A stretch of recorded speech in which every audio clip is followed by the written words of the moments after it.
भारत और पीएम मोदी को फंसाने की साजिश कर रहे थे जेलेंस्की। रूस ने मारी एंट्री और पूरे प्लान को मिट्टी में मिलाया।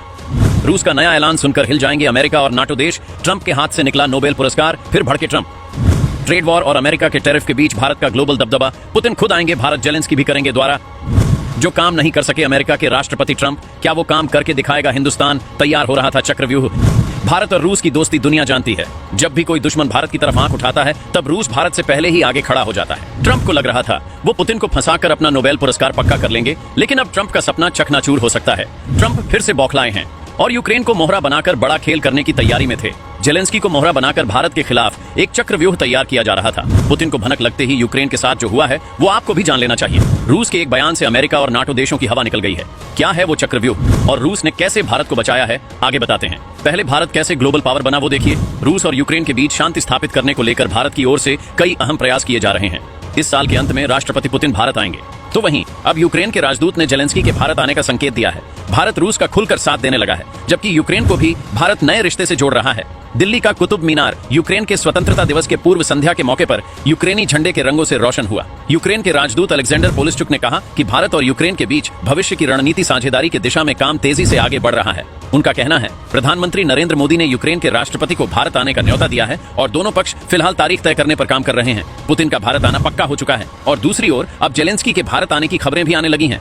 तो क्या भारत ही इस जंग को रोकने वाला देश बनेगा? जो काम अमेरिका नहीं कर सका वो क्या भारत करके दिखाएगा? अगर ऐसा हुआ तो ट्रंप के मंगेरी लाल वाले सपने धरे ही रह जाएंगे। इस बीच रूस के एक बयान ने अमेरिका को भी हिला दिया है।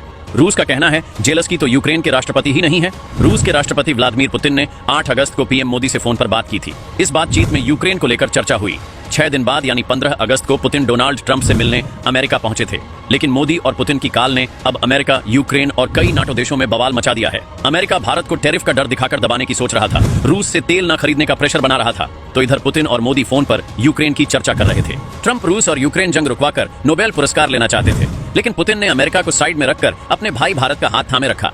पीएम मोदी और पुतिन की काल का असर ऐसा हुआ कि 11 अगस्त को जेलेंस्की से भी कहा गया कि तुम भी पीएम मोदी को फोन मिलाओ और अपना पक्ष रखो। जेलेंस्की ने भी ऐसा ही किया। जेलेंस्की ने पीएम मोदी को फोन मिलाया और बताया कि रूस कैसे हम पर हमले कर रहा है, यूक्रेन की जमीन पर कब्जा कर रहा है। लेकिन आखिर में जेलेंस्की ने अपने ट्वीट में अमेरिका और नाटो का दांव भी खेल दिया। जेलेंस्की ने ट्वीट के अंत में लिखा कि मैंने पीएम मोदी से रूस पर लगे प्रतिबंधों की चर्चा भी की है। मैंने उनसे कहा कि रूसी ऊर्जा खासकर तेल के निर्यात को सीमित करना जरूरी है। अमेरिका और नाटो देशों का मोहरा बन चुके जेलेंस्की ने दुनिया को वही दिखाने की कोशिश की जो अमेरिका चिल्ला रहा है, यानी भारत रूस से तेल खरीद रहा है और इसी पैसे से रूस यूक्रेन की धुलाई कर रहा है। जेलेंस्की किसी और के दिमाग से भारत और रूस पर दबाव बनाने की बेकार कोशिश कर रहे थे। अमेरिका का यह प्लान भी उसी पर भारी पड़ गया। पुतिन ने ट्रंप से मुलाकात की। रेड कारपेट बिछाकर ट्रंप ने पुतिन का स्वागत भी किया, लेकिन रूस ने ऐलान किया कि जेलेंस्की और नाटो देश जो चाहते हैं वो हरगिज नहीं होने वाला। पुतिन ने झटका दिया तो भारत भी कहां पीछे रहता। भारत ने ऐलान किया कि रूस से अब और भी ज्यादा तेल खरीदा जाएगा। भारत और रूस का यह ऐलान सुनकर अमेरिका और नाटो देशों की हालत टाइट हो गई, जबकि यूक्रेन तो बेकार में ही पिस गया। अब यूक्रेन भारत की शरण में आने की कोशिश करने लगा है। शायद यूक्रेन ये समझ चुका है कि अमेरिका और नाटो नहीं बल्कि भारत ही वो देश है जो उन्हें रूस से बचा सकता है। ऐसे में भारत में तैनात यूक्रेनी राजदूत ने अचानक बयान दिया कि जेलेंस्की भी भारत आना चाहते हैं, वह भी पीएम मोदी से मिलना चाहते हैं। यूक्रेन को लगा कि पुतिन भारत जा रहे हैं तो जेलेंस्की को भी भारत आना चाहिए, लेकिन भारत की ओर से अभी जेलेंस्की की यात्रा को लेकर कोई अपडेट आया ही नहीं है। अब यूक्रेन चिल्ला रहा है कि भारत ही ये जंग रुकवा सकता है, केवल भारत ही हमारी मदद कर सकता है। हालांकि पहले भी यूक्रेन ने ऐसे बयान कई बार दिए हैं। पीएम मोदी ने पुतिन से पर्सनली मिलकर जंग रुकवाने की कोशिश भी की थी, जिसके बाद मोदी यूक्रेन भी गए थे। लेकिन यूक्रेन को तो अमेरिका और नाटो देशों ने अपने बस में कर रखा है। मोदी के निकलते ही यूक्रेन ने ही रूस पर तगड़ा अटैक कर दिया। और तो और यूक्रेन ने भारत के सबसे बड़े दुश्मन पाकिस्तान से ही जंग के हथियार खरीद ली।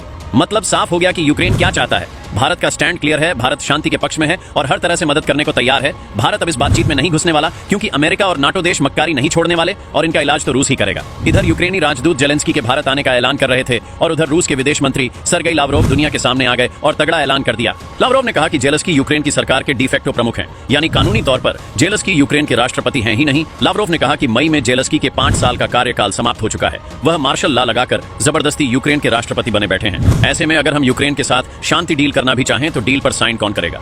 रूस का कहना है कि यूक्रेन में जल्द से जल्द चुनाव होना चाहिए ताकि यूक्रेन को अपना नया राष्ट्रपति मिल सके। जेलेंस्की राष्ट्रपति बनकर भारत आने की सोच रहे थे, लेकिन रूस ने तो उन्हें राष्ट्रपति मानने से ही इनकार कर दिया है। रूस के मुताबिक वो राष्ट्रपति है ही नहीं, तो उन्हें भारत जाने का भी कोई हक नहीं है। वैसे भी नाटो और अमेरिका की वजह से ही ये युद्ध इतना लंबा खिंचा है, लेकिन इतना तो फिक्स हो गया है कि पुतिन अब अमेरिका और नाटो देशों को भी उनकी औकात दिखाने को तैयार हैं। वैसे दोस्तों, रूस जिस तरह से भारत के लिए सबसे टकराने को तैयार है, उसे लेकर आप क्या सोचते हैं कमेंट में बताइए।